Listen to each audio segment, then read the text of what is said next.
জয় ভবা। আজ শুভ পয়লা বৈশাখ। বছরটা সবার ভালো যাক।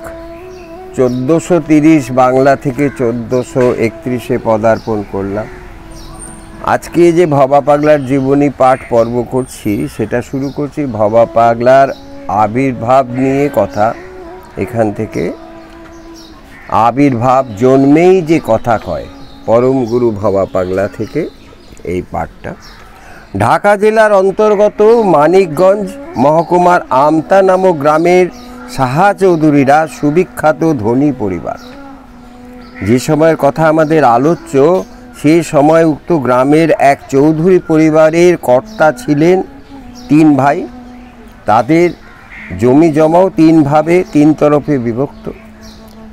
জ্যেষ্ঠ ভ্রাতা কেশব মোহন সাহা চৌধুরী বড় তরফ নামে চৌধুরী পরিচিত, মধ্যম ভ্রাতা গজেন্দ্র মোহন মেজ তরফ, আর কনিষ্ঠ হরেন্দ্র মোহন ছোট তরফ, অর্থাৎ তারা 3 ভাই।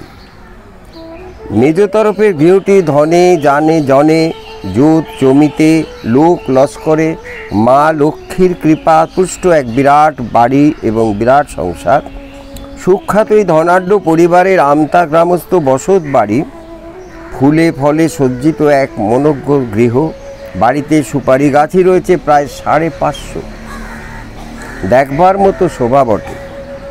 এই মেজ তরফের গৃহস্বামী ছিলেন গজেন্দ্র মোহন, আর গৃহকর্ত্রী তার পুণ্যবতী পত্নী স্নেহ মমতাময়ী গয়া সুন্দরী দেবী। এই ভাগ্যবান ভাগ্যবতী দম্পতি সাধকোত্তম ভবা পাগলার জনক জননী। গজেন্দ্র মোহন ও গয়া সুন্দরীর প্রথম পুত্র গিরীন্দ্র মোহন, এবং গিরীন্দ্র মোহনের পরে গিরীন্দ্র মোহনের পরে বয়ঃপ্রাপ্ত হয়ে হরিগুণ গানে মেতে ওঠেন। কৃষ্ণ কীর্তনে অতি প্রখ্যাত তিনি গিরীন সাধক বলে খ্যাত হলেন। শুধু দেশে গাই নয়, মহানগরীর কলকাতাও তার কীর্তন গানের খ্যাতি ও নাম ডাক ছড়িয়ে পড়ে। অর্থাৎ ভবা পাগলার বড় ভাই, যাকে গিরীন সাধু আমরা বলি। বৈষ্ণবচিতে রসকলি চিত্রণে তার পরম আনন্দ। নিজ হস্তে নিপুণভাবে নিজের ললাটে বাহুতে রসকলি অঙ্কন করতেন তিনি। লোকের মুখে মুখে তার ডাক নাম হয়ে ওঠে গিরীন সাধু। এই মহাপুরুষের আবির্ভাবযোগ্য অঙ্গন সৃষ্টনের প্রয়োজন তো। প্রথম পুত্র গিরীন্দ্রমোহন, পরপর 3 কন্যা কিরণ শশী, ননীবালা, টেপুর পর মাতা গয়া সুন্দরীর পুনর্বার অন্তঃসত্ত্বা হলেন। এবার অন্তঃসত্ত্বা হওয়ার পরে গয়া সুন্দরীর শরীর ক্রমেই বড় দুর্বল হতে থাকলো। বেশ কৃশ হয়ে উঠলেন তিনি।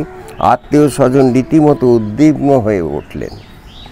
গয়া সুন্দরীর স্বভাবতই আনন্দ প্রতিমা।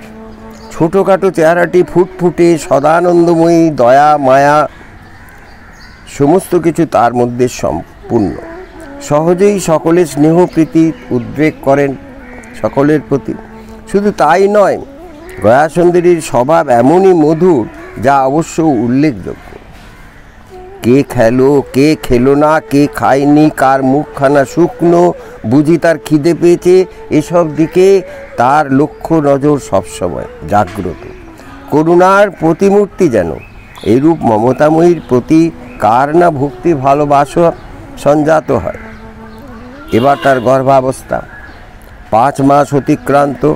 তখন গয়া সুন্দরীর শারীরিক অবস্থা দেখে পরিজনবর্গের উৎকণ্ঠার সীমা ছাড়িয়ে গেল। বড় বড় ডাক্তাররা তাদের ডাক পড়তে লাগলো। গজেন্দ্রমোহনের অর্থাভাব নেই, অর্থভয় তার কুণ্ঠাও নেই। অবশেষে কলকাতায় পারদর্শী বড় ডাক্তারের অনুসন্ধান চলল। বিখ্যাত বিশেষজ্ঞ UN ব্রহ্মচারীকে পাওয়া গেল।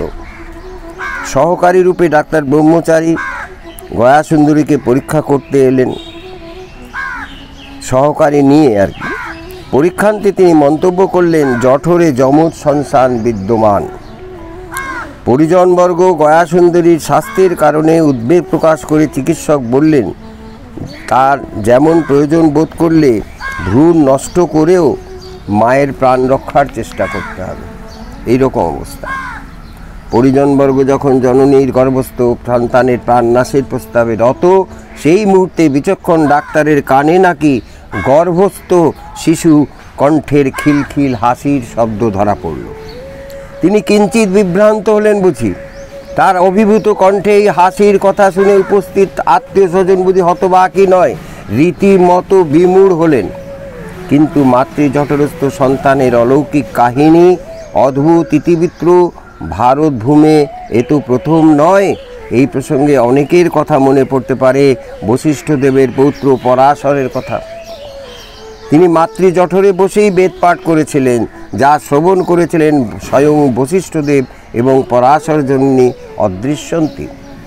আজকে এই পর্যন্ত। আগামীকাল ভবা পাগলার জন্ম বৃত্তান্ত পাঠ করে শোনাবো।